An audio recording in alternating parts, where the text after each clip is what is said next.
The origin of ATM machines, the first cash dispenser that shocked London.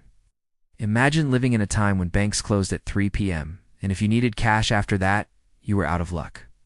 That was life in the 1960s, but one man, his frustration gave birth to one of the most revolutionary machines in modern finance, the ATM.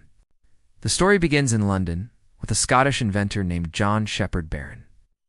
One Saturday in 1965, he showed up at the bank too late. It had already closed.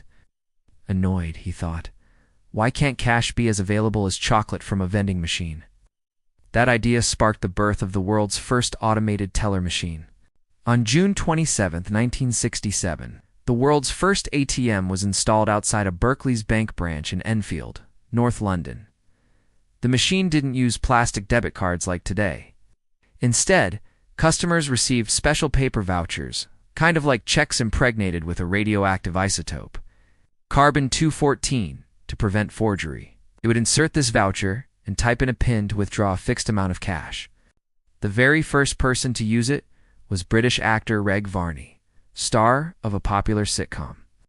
Barclays chose him for publicity, but the public reaction was genuine amazement. People were stunned that money could come out of a wall. At first, myths were slow to spread. Banks were cautious, and customers weren't sure if they could trust a machine with their money. But soon, the convenience was undeniable. By the 1970s, new versions used plastic cards with magnetic stripes, which became the global standard.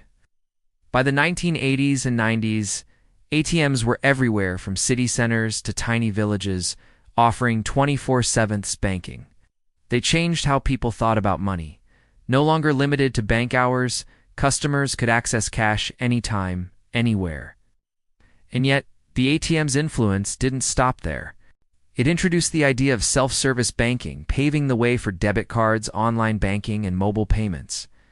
In a sense, that clunky machine in London opened the door to today's cashless world.